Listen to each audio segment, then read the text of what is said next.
Okay, I think the subject to talk about in preparation for Tisha B'Av is to try to understand something about the Hamikdash, about the temple. You know that I'm sure you're aware that what we are experiencing now, the time of year now, centers around the consciousness of this time of year is centering around the question, the anniversary of the destruction of Jerusalem, the Hamikdash, the temple.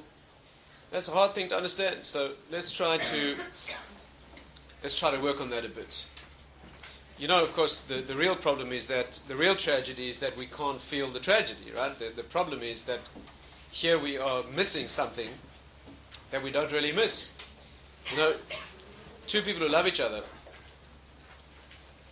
and have experienced a relationship with each other, when one is missing or when they're apart, do they feel the lack? They feel the pain.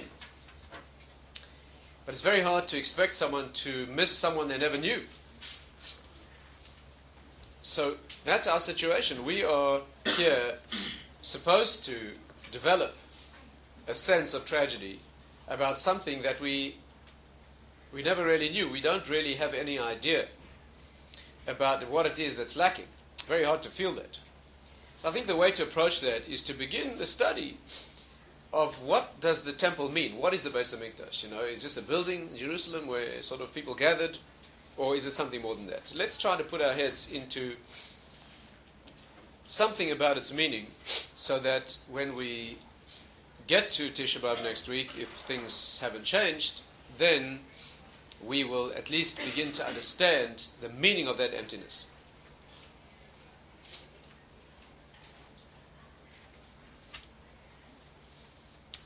I think a way to approach it would be like this. There's a medrash that says that 3 people were named before they were born. Let's try to understand that.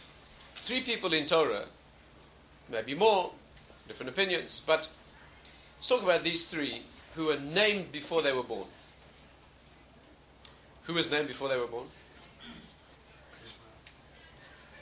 I wouldn't begin with him. Who? Yes. Yitzhak is the first. That's good. Yitzhak's the first one whose name is announced before he's born. And there are 2 others. The Medrash says that there were 3 people whose names were announced. Their parents were told, or a prophetic announcement was made before their birth, what their names would be or what their names should be. The first one was Yitzhak. The second was Shlomo, King Solomon. And the third was a king by the name of Yoshio. King Yoshio, one of the descendants of the house of David, who in fact was the king right before the first temple's destruction. In fact, he didn't live through it. He was the king who lived in the generation before the destruction. And those are 3 people. It says Yoshio Yishmai, his name will be Yoshio. By Shlomo it says that what his parents would call him. And Yitzchak's life, his parents were made aware of what his name would be. And those are 3 people who are named. Then the Medrash goes on to say, V'yesh Emrim Yishmael, that Yishmael, the father of the Arab peoples, was named before he was born. That's a mysterious thing. What does it mean? Some say. What is the meaning of that statement? Some say that he also was named before he was born. It's quite clear that he was. The information is there in Chumash just as it is there for the others. In what sense is there some say that he was named before he was born? Obviously the meaning is that he was clearly named before he was born. But the question is he included in this list or not? Right? That means, do you appropriately include him in the list that links the others, or ought he be considered separately? Try to understand this. First of all, what does it mean to be named before you're born? What does that mean? Let's try and go carefully through the layers here and understand this midrashic statement. What does it mean to be named before you're born? For that matter, what does a name mean altogether? what does a name mean? And what is a name that precedes a reality? A name is always a description of essence. You know that in Torah, a word, all words are names, right? All words are names. In fact, the Ramban says that all words in Torah, every word in Torah is a name of Hashem, no less. But a name is a description of essence in a way that puts you in contact with that essence. You know, a name is only needed for someone outside of the one who's being named. You don't need a name for yourself. You don't need your name. I need your name. If you don't walk around calling yourself by your name unless you're seriously psychologically distressed. You don't call yourself by name. If you lived alone on a desert island, your name would be completely irrelevant to you. Your name is for me. Right?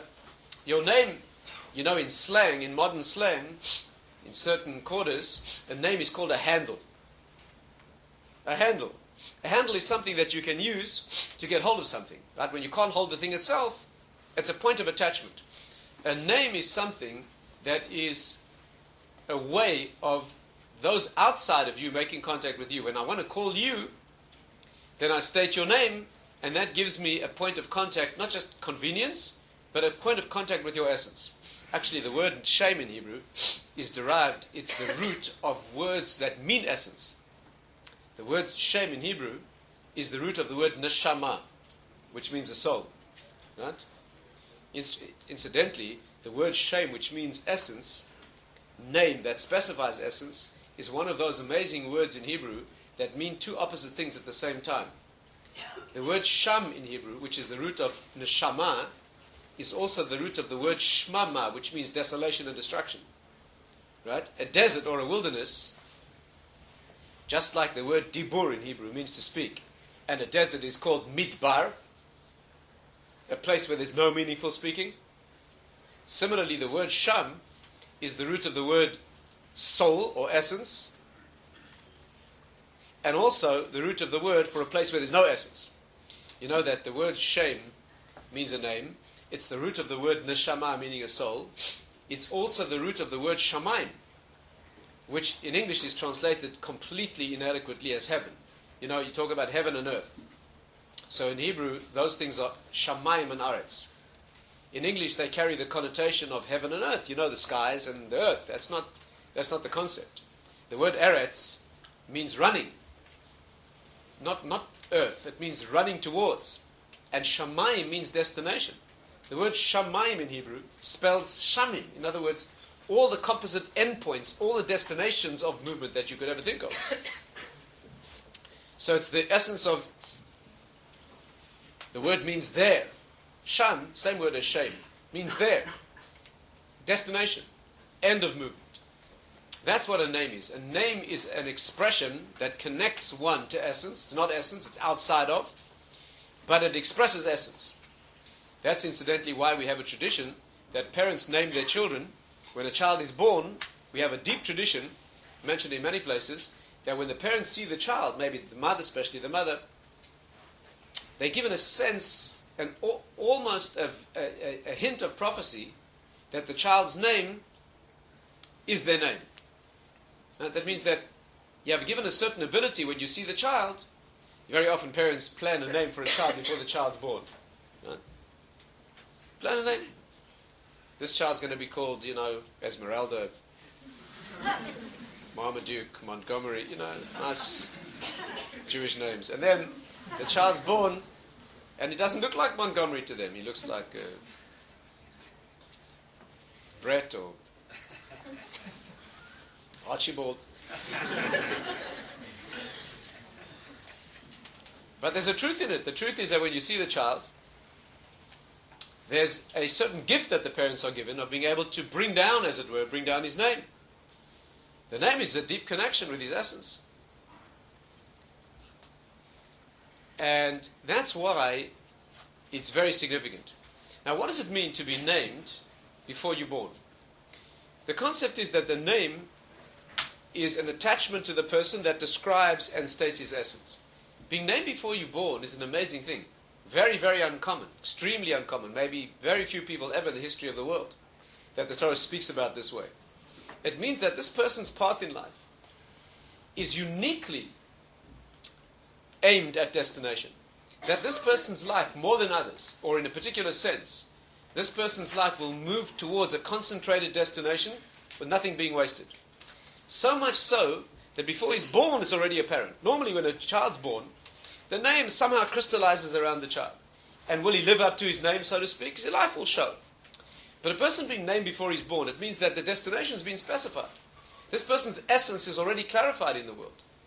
And what remains is for his life to move inexorably towards that essence in a sharp way, in a way that marries journey and destination more intensely than usual. So let's examine that. If that's the principle, you see, the name has to fit the person. A name that fits the person before they even begin has to be a very powerful, we say that name and essence have to fit. We say that, for example, where would you think the greatest marrying, the greatest harmony is between essence and name? God himself. Hashem's name, right? Hashem's name. So we say on Rosh Hashanah Yom Kippur, we say, Ata na'e l'shimcha, v'shimcha na'e lecha. We say, you are fitting for your name, and your name is fitting for you. Because we say that about Hashem, right? We say other things too. We say, Havadai Shmoi. We say Hashem's name is Vadai. Vadai means certain, certainty.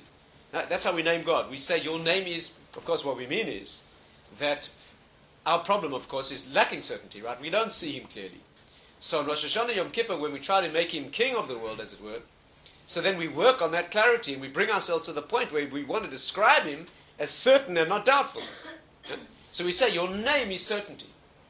And then we say that you fit your name and your name fits you. The word na'eh in Hebrew, very hard to translate. In modern Hebrew, na'eh is translated as pleasant. Something's na'eh. But the real meaning of na'eh means that the thing is fitting. Pleasant means that the thing, a pleasant place is a place where it's the perfect place for what has to be done there. A name that's na'eh means, now there's a strange incident in the Gemara that illustrates this. Some of you probably won't enjoy this, but I'll tell you anyway.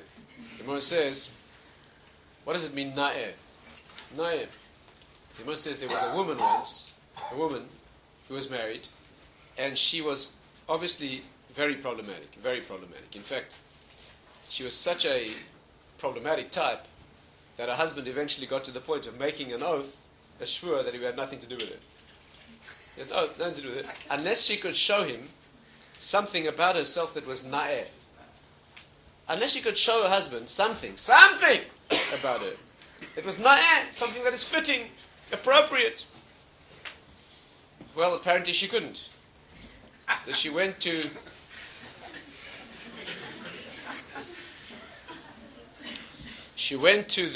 one of the sages at the time to see if he could find a way to annul her husband's oath. But since it was built on a condition, he had to try to find something about her that was na'eh. So he examined the woman very closely, asked her many questions, and evidently there was nothing about her that was fitting or pleasant. And finally he said to her, Biti, my daughter, what's your name?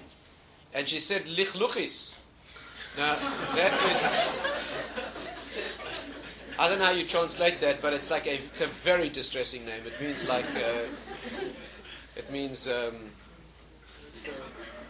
what can I say? Something, it's a very, very despicable type of a name. So he said to her, oh, that's Naya. That's it, that fits. And that's how he saved her. Well, what you see, of course, this on the dark side is an example of a name that fits. Right? It's a black on the black side, but nevertheless, that's the meaning. So somebody's named before he's born. The concept is that there's a fitting. Now the question to ask here, obviously, is if these three people, Yitzhak, Shlomo, Yoshio, and those three, obviously, if they're all named before they're born, they must have something in common. there must be something about them and their path in life that fits them perfectly to their names in a unique way. If we ask the question, what do they have in common, you find that they're all centrally connected to the temple, to the Beis Hamikdash. Each of these three people represents a node in the history of the temple in a very intense way. Let's think that through. First of all, Yitzhak. Isaac, Yitzhak, son of Avraham Avinu. He is the essence of the temple. What happens to him?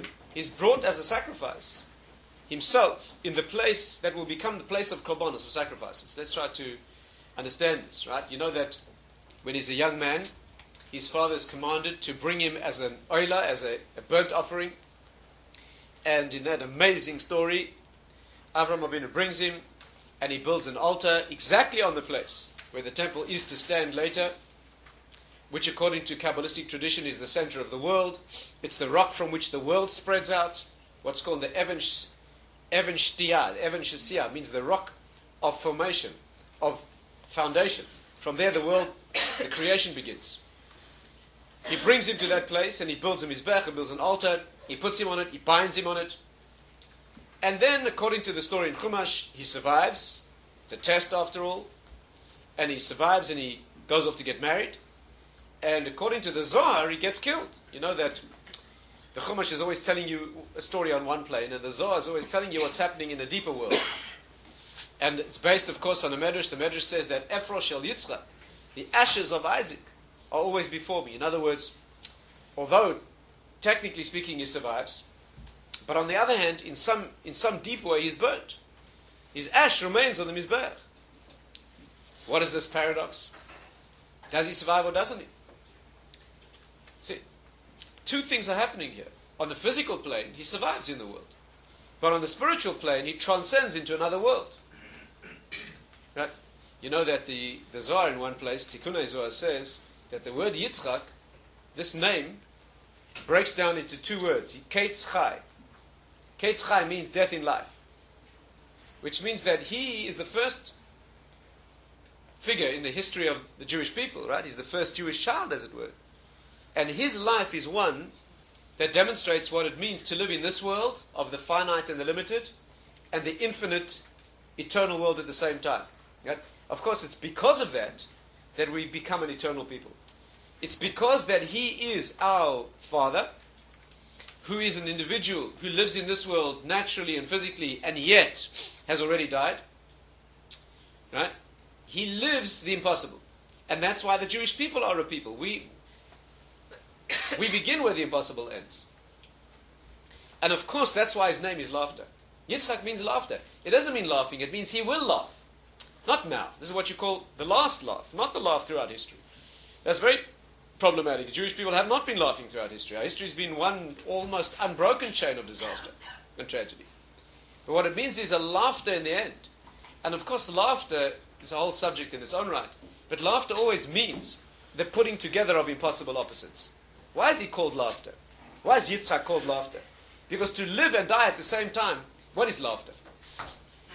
Laughing is always the human response to impossible opposites that get, you know, what makes you laugh is always when two things are put together, where the situation is developing one direction, and suddenly, unexpectedly, and sharply reverses into an opposite course. People who are comedians and comics, they use that knowledge to make people laugh. They take a situation in one direction, and at the time when you'd least expect it, in the most sharply contrasting way, pull it into an opposite. Right? That is what laughter is. When you see that, when two incongruous things are put together, even if they're not intrinsically funny, most things that make us laugh, if you examine them, are not in the least funny. Here's a very tall, self-assured, conceited individual walking down the street, and at the worst possible moment, he slips on a banana peel and falls flat. If you smile at that, there's something wrong with you. There's a very cruel streak in you. And yet, even as you run to help such an individual, you can't help smiling because the incongruity. Well, here's a very respected individual of major significance, giving a very highfalutin, conceited lecture, strutting backwards and forwards in all his importance, completely unaware that a little child has pinned a bushy tail to the back of his suit. There's nothing funny about that at all. That's only childish and ridiculous. But the reason that we involuntarily laugh at things like that is because the incongruity of two opposites being put together. By the way, that's why laughter can only be human. You know that? Nothing outside the human realm can make you laugh. Laughter only generated by incongruity in the human. There's nothing a tree can do that can make you laugh. A tree cannot be funny unless it looks strangely human. There's nothing an animal can do that's funny unless it does something that's peculiarly human or should be but is not. It's always the human. When a child does something funny, it's only because it's incongruous that somebody that age could do something. Laughter is always the response to incongruity in the human realm. And the source of laughter is amazing. The source of laughter is the transition of greatest opposites. The source of laughter is the moment of death. Because there's no greater incongruity than going from a situation that looks like utter hopelessness, the end of all hope, disintegration.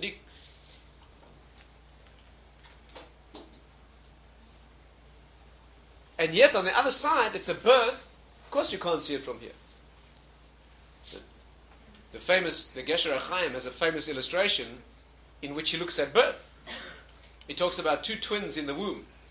And as the one twin begins to be born, the other one mourns. Because he knows that his twin is about to die. He knows that he's perfectly fitted for life in his mother. And he knows that when he's cast out into the external world, he must die. There's none of the features that he needs to live there. It's impossible for a child to live in the world. His whole anatomy is wrong. Everything's wrong.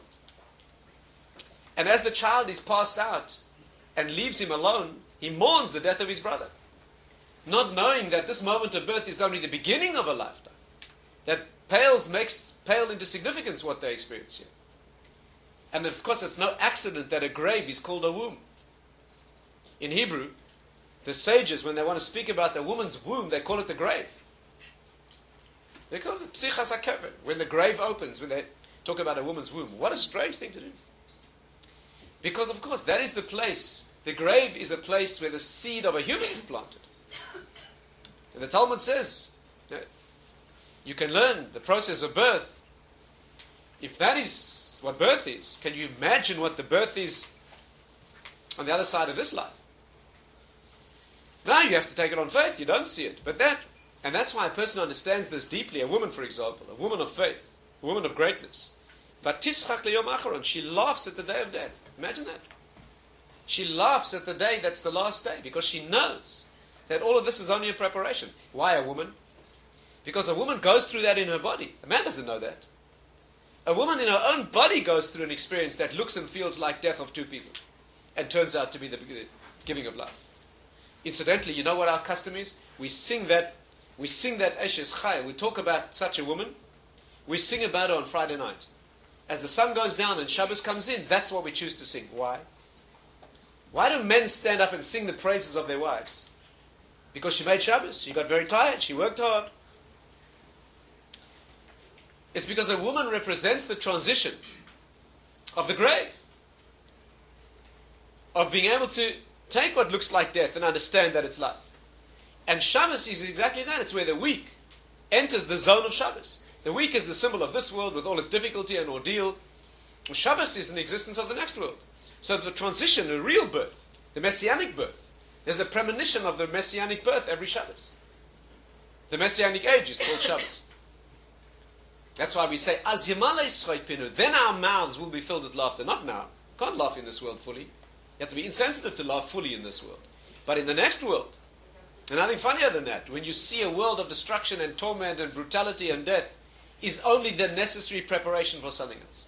Like labor is for birth. And that's why Yitzhak is called laughter, because he's an impossible person. He lives in this world and the next world at the same time. In deep terms, that's hysterically funny. Do you know what hysterically means? Of the womb, incidentally. Think about that. But, you know, when he's born, You see, when Yitzhak grows and is offered as a sacrifice, and he then transitions into two worlds at once, that's why he's called laughter. But he's born in impossibility. He's born when his father's too old and his mother can't have children. The Talmud says she didn't have a child, she didn't have the home of a child, she had no womb. So when Hashem tells them you'll have a child, of course they laugh. They don't laugh in simple, they laugh at the deep sense of incongruity between the impossible and the possible. This child is going to be born where it's impossible for a child to be born. That's exactly what the Jewish people are. So he represents the greatest incongruity. Yitzhak is the person who represents death, that is life. Being impossible, that your beginning's impossible, and then not only is he born, but he's born he's born in situation of impossibility, and he's a child who's born whose eternity. That means the ultimate impossibility that he should begin, and he's born and lasts forever. And that is the secret of the temple. He becomes a sacrifice, not at the place where the Beis Hamikdash will be built. The Beis Hamikdash is the ultimate connection between worlds. It's the place where worlds connect. Let's understand that. First of all, what's a sacrifice? This is very hard for us to understand. Sacrifice. Of all the things we have to understand in Torah, probably the most difficult. But the meaning, without going into fully, the meaning of a korban, the word korban in Hebrew means to make close, to bring into contact, to bring close. In English, the word sacrifice simply means the giving up of something. That's just one element of a korban. Korban means that you take the animal component, that should be your animal component, and you bring it into contact with a higher world. Do you know what a korban is? You bring something to the temple which is eaten. Do you know that the idea of sacrifices, the Torah always relates to a sacrifice as if Hashem is eating. As if God is eating. What does that mean? All the language of korban is korbani lachmi, the sacrifice, my bread. The mizbech is called shulchan gavoa, Hashem's table.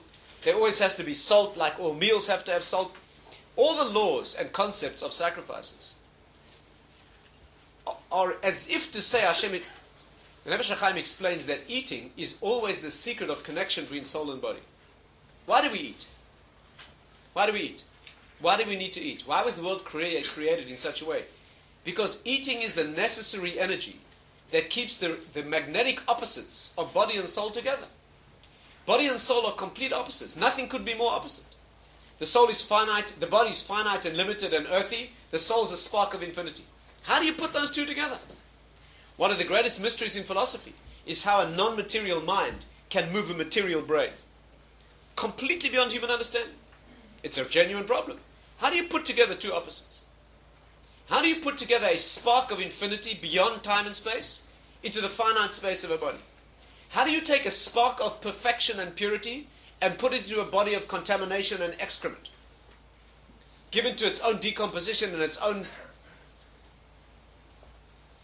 The human body, very problematic. You take the soul out, it becomes very offensive. Nothing smells as bad as a dead human body. Nothing when it decomposes smells as bad as that. Food is needed. If you don't eat, the soul begins to distract itself out of the body. You get faint. And if you don't eat enough, you know why we fast? We fast to allow the soul to begin to distract itself from the body. It's one of the reasons we fast on Yom Kippur, for example. We want the soul to be able to fly. When you eat, you keep the soul in the body. The more you eat, the heavier you become, the more you engage the body. On Yom Kippur, just as we step out of our shoes to allow the body to leave the physical world, the shoe in Hebrew is the same word as a lock. It locks you in.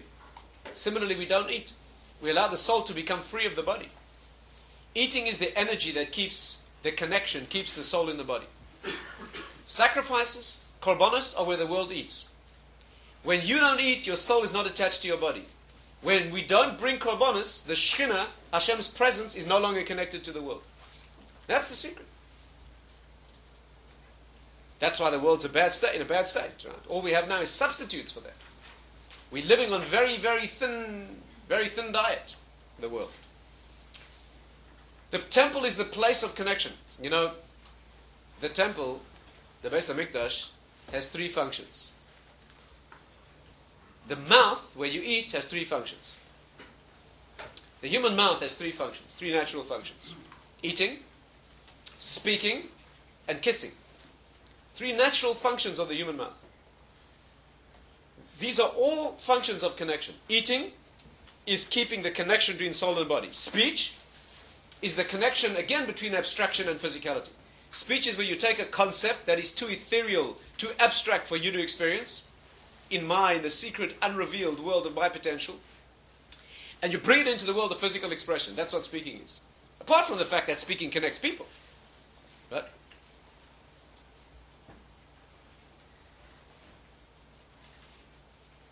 The mouth, why is the same organ used for the same... What on earth is the connection between eating and speaking? There's a very deep connection. Eating is that creation that keeps abstract spirituality, soul, together with body. Speaking takes abstract spirituality, concepts, ideas, brings them into the body of the physical world of expression. And that's exactly what a kiss is. A kiss is the natural connection between spiritually bonded pairs. What does kissing mean? Throughout the world, the human world, with virtually no exceptions, the natural expression of affection, a mother's natural expression of affection for her child, people who love each other, man and woman, men, in many societies, men kiss, people kiss each other. What on earth does the organ of the mouth with which you eat and speak have to do with, you obviously don't think this is strange, because you grew up with this, right? The first awareness you had was with your mother slobbering their germs over you, so you thought that's what... But if you look at this objectively, it doesn't make any sense. If you came from Mars, and I asked you to design a method of human intimacy, these things are called humans. How do you suggest they show... You come up with kissing? It's absurd. It's dangerous. It's medically unacceptable. Ridiculous. Maybe you should touch foreheads, rub ears. There's a lot of things you could thought of.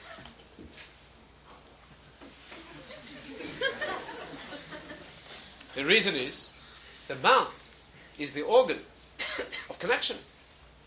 There's a very deep thing when the Talmud wants to speak about male-female intimacy. The euphemism that it uses is speaking.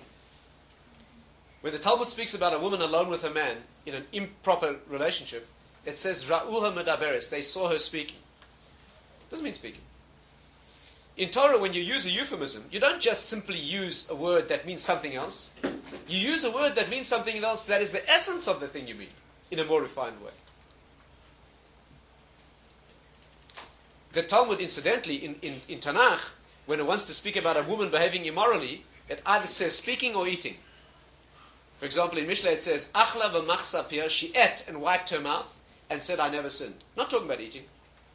It's talking about intimacy. The mouth is the organ in the head of intimacy in the human form. Just like intimacy in the body, many parallels. Intimacy in the body is producing children. Intimacy in the mouth is producing a student when you teach. Yes, the relationship between a Rebbe and his Talmud is very parallel to the relationship between a father and his son. In the one case, he brings him with the lower part of the body, he brings the son into the physical world. With the higher part of the body, and his teaching, he brings a child into the spiritual world, as it were. That's why your students are regarded as your children.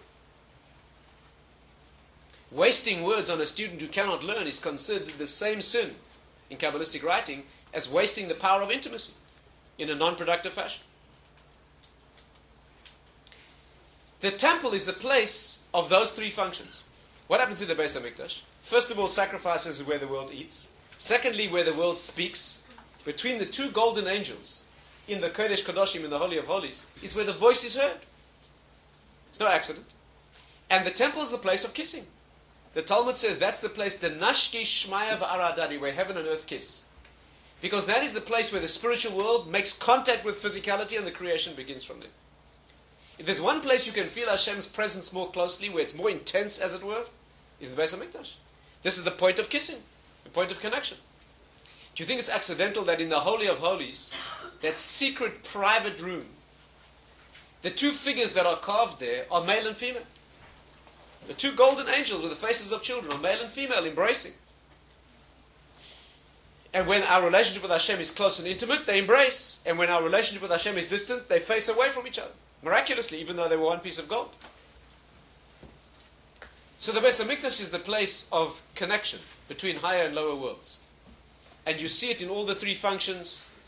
You see it in the fact that that is the essence. The Aron is kept there, the menorah is kept there, the Shulchan. You know, the very fact that in the holiest sanctum of the Beis Hamikdash, you keep the Aron, which is the Torah. On the one hand, you keep the table, which is where the physicality is symbolized, with the bread, and the menorah with the light, which is where the light of wisdom is. It's a point of connection between all elements of the world. And therefore, Yitzhak is the one who brings into the world the essence of what the temple is, before the building's even built. He and the place are identified. He's brought there as a sacrifice. Not that he offers us, he becomes it himself. Talk about unity. That he's completely locked into that reality. With no, do you know, it's an amazing thing. Yitzchak's midah is to be constrained. What's Avram's midah? Chesed. Chesed means going out of yourself. Yitzchak's midah means holding yourself in. What's called gvura. And when he sacrificed, what word do we use? Akedas Yitzchak. The binding of Isaac. Why is it called binding? Of all the activities in a sacrifice, by far the least significant is the fact that it's bound. You know why the sacrifice is bound? In case it moves. So the tradition is it's bound foreleg and hind leg together. Foreleg and hind leg together. And that's how Avram tied Yitzchak. He tied his hands to his feet. In fact, the Medrash says that Yitzchak begged his father to tie him. Because he said, if you don't tie me with a knife, I feel the knife on my throat, I may move and invalidate the korban. So tie me. But the tying of the korban is the least significant. The significant is putting it onto the altar, the taking of its life, the burning. And yet we call it like because that's his essence. Yitzchak's essence is holding himself in complete and utter control. Not a flicker of a movement goes out. That's exactly who he is. And he is the sacrifice. He is the essence of what the Beis Hamikdash is to become. Let's move on. There's much more to say, but let's move on. King Solomon, Shlomo Melech. His name before he's born. He's the one who built the Beis Hamikdash. Who could be more identified? Sure, his king, his father, King David. David HaMelech gathered all the materials and identified the site and made all the preparations. But Shlomo built it. He built it and brought it to its perfection. In the days of King Solomon, the 40 years that he reigned, right? He became king when he was 12, and he was king till he was 52. In those 40 years, the Beis Hamikdash was built, and heaven and earth were perfectly connected. Of all Jewish history, there were only 40 years of peace and perfection. During those 40 years, there were no enemies, no wars. He didn't fight a single war, unlike his father. His father spent his whole life fighting wars. Shlomo Melech presided over a messianic world. There was perfect harmony. All kings and queens in the world brought homage to him. He married 1,000 of their daughters.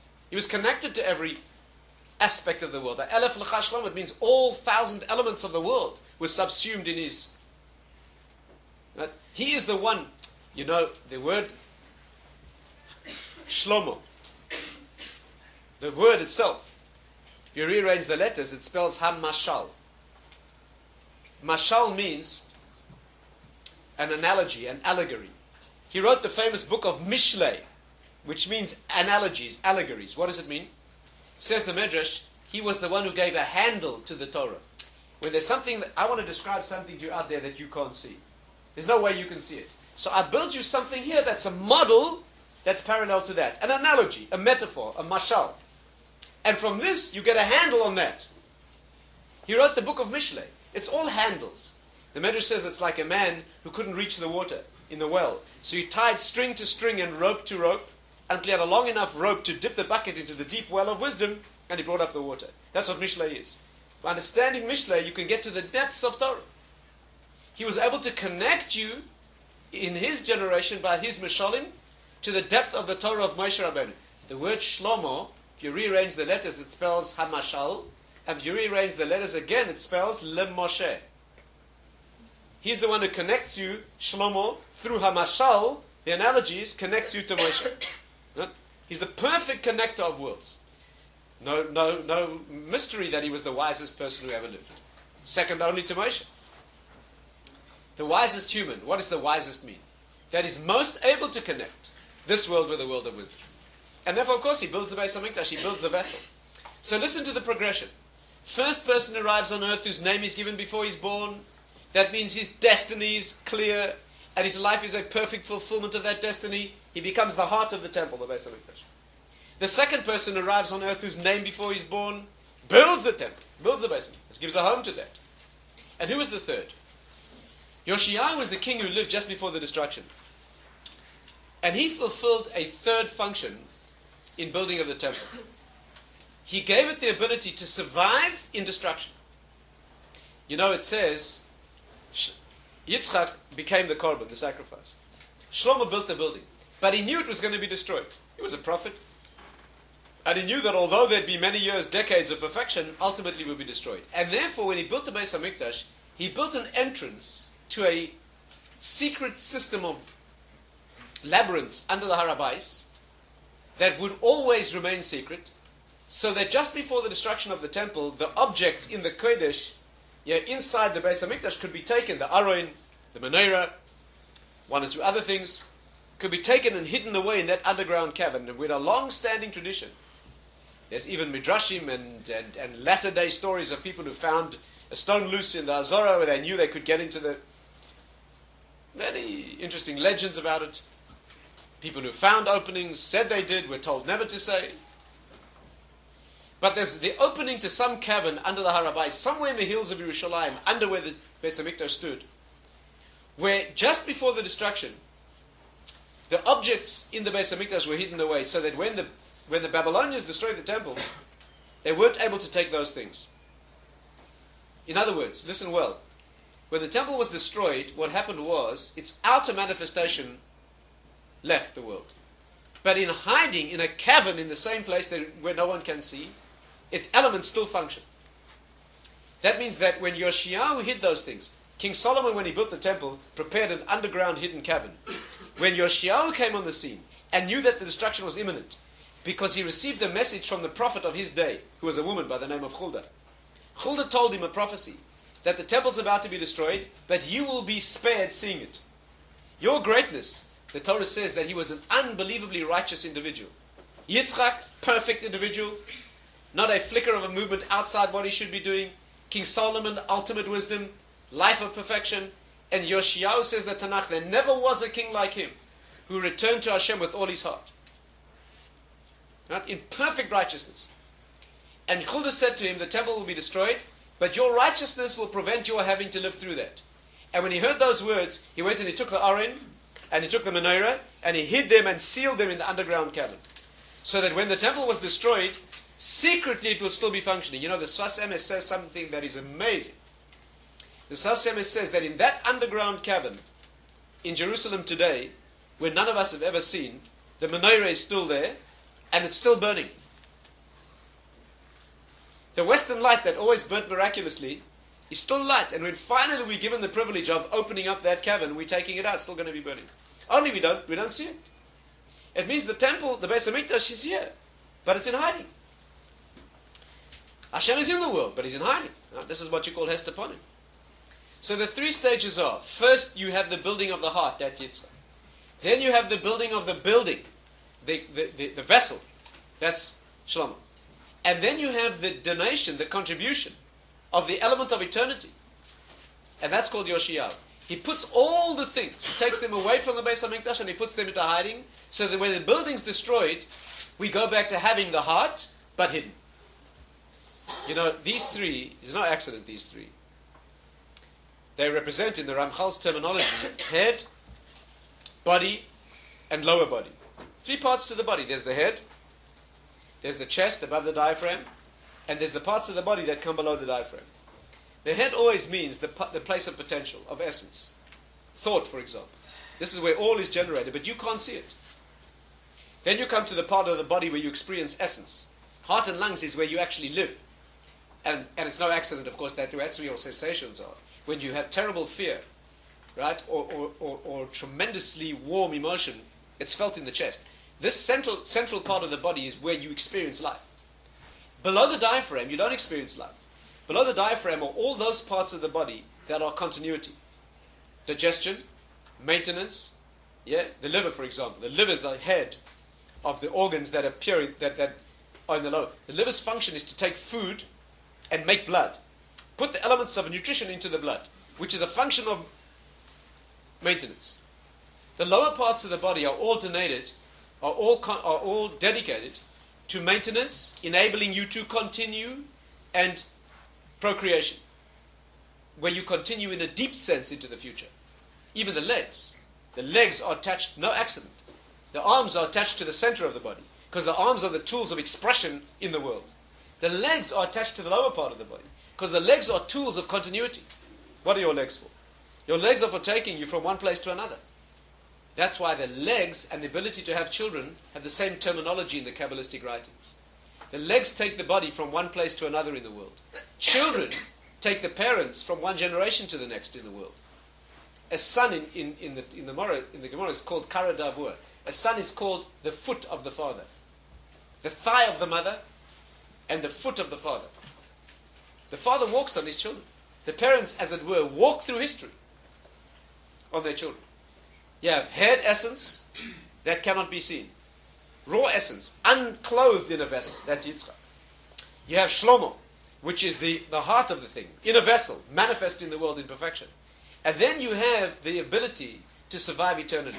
Below the diaphragm in Kabbalistic jargon is called Netzach. Netzach means eternity. And that's Yoshio. He gives it the ability, he gives the Beis Hamikdash the ability to continue even in exile, even in the generations of destruction, although we don't have the merit of living with it and seeing it, but he gave it its continuity. That's called Netzach. These are the three. The Ramchal calls them past, present, and future. The head is past. The head is the past tense. When I express something to you, there must have been a thought there beforehand. When I speak to you or give you a gift or manifest anything in my relationship with you, you can realize that before I did this, in the past, there was a thought, point of origin. The present is what I'm doing with you now. And below the diaphragm is the future tense. That is where I will be tomorrow, where I can walk, where my children will carry me. Those are the three dimensions. And therefore, the Beis Hamikdash represents these three layers. The three people whose names precede them, whose lives will be a representation of moving into the world and moving towards a destiny in perfect accordance with destiny. Those are the three people who build the temple in its three dimensions, which is the place of ultimate meeting of earth and its history and its destiny. The Beis Hamikdash is the place of perfect. What do the Chazal mean that Yishmael's name is also given? Yishmael. Yishmael. The final nemesis. The final exile will be the contest between us and them. Right? The final exile, written in many sources. Yishmael is also named before he's born. He's also a being who moves into his own essence. You know what the word Yishmael means? It means Hashem will hear. What does it mean Hashem will hear? One interpretation means Hashem hears his prayer. But the Gemara says the reason he's named Yishmael is because through him Hashem will hear our cries. Right? Because of his activities in the end of days, we'll be heard. He is also a being who lives by his faith. Right? Tremendous faith. It says that when Yishmael was sent out into the desert with his mother Hagar, it says Avram Avinu took her, Vesam al Shichma, he put it on her shoulder. What did he put on her shoulder? The simple intimation is a bottle of water. But the deep thing, Chazal say, Ol Shalai Emunah, he put on her shoulder the yoke of Emunah. He gave her the essence, the secret of faith in Hashem. And she brought up a child with that. Right? You see what they got from Avram. You see that the Arab peoples inherited from their great forefather Avram Avinu. They inherited his midas. Hospitality. Achnasas Achim, which he founded in the world, right? It's an inviolate principle in the Arab world. Faith. Do you find any place on earth today where it's more intense? And do you think it's any mystery or any surprise that there's a contest for the place of the temple with them? The temple is a place of intimacy. That's where we meet Hashem. Is there any surprise to you that they need to have a holy building in that place. Many Midrashim say there will be the final showdown. The contest over who belongs there. They're ready to defend it to the death. No question. And Af Yishmael, his name too, is given before he's born. And he fits into this list in that sense. And that's a long discussion in its own right. But you can begin, I think, at least to see the connection. And therefore, these are some initial thoughts from one particular perspective. There's many other things to say about it. And understand how the Beis Hamikdash is a connector of worlds and what it means. Perhaps you just add one more angle here. You know that the place where the temple stands is called Zion. Zion. Zion. Right? What does it mean to be a Zionist? People think a political movement. Something to do with Israel. Zion means a unique place. Tziyun lenefesh chaya. Tziyun means mitzuyan. You know what mitzuyan means in Hebrew? Distinguished, outstanding. Easily, specifically identified. A tziyun is like a monument, a place of identity. Zion means the unique place on earth. It means the place of the temple. That's what to be a Zionist means. That's what you love. The numerical equivalent of the word Zion is the same as Yosef, Joseph. The Medrash Tanchuma says everything that happened to Joseph happened to Zion. Everything good that happened starts with all the bad things, all the harsh and difficult things that happened to Joseph, and it brings a long list of examples. Psukim, look it up yourself. Amazing thing. They happened to Zion as well. All the good things that happened to Joseph in his life happened to... What's the connection? There were 12 tribes. What is Yosef's special connection? Apart from the unique aspect of being connected to the place of the Beis Hamikdash, in terms of his inheritance, through his son, or through his brother, that essence. But what's the connection between Yosef and Zion? Because, again, we don't have time now to go into it fully, but what Joseph represents in the Jewish people is intimate connection, properly conducted, in purity and isolation and covenant between male and female. Who is Joseph? Who is Joseph? He's the one figure in Tanakh who teaches us the incredibly intense bond between male and female that is completely exclusive.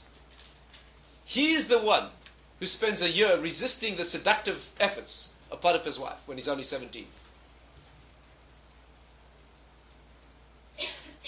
He's the only man in Tanakh who's described with a woman's beauty. He has that. He's both father and son. He's the point of transition at the point of birth. On the one hand, he's a tribe unto himself, Joseph. And on the other hand, he's a father of tribes, Ephraim and Manasseh. No one else is like that. Right? He is the transition from parents to children. That's the intimate connection of man and woman. And of course he's identified with the Beis Hamikdash. That is the place of intimate meeting. That is where the two golden kruvim, male and female, are embracing.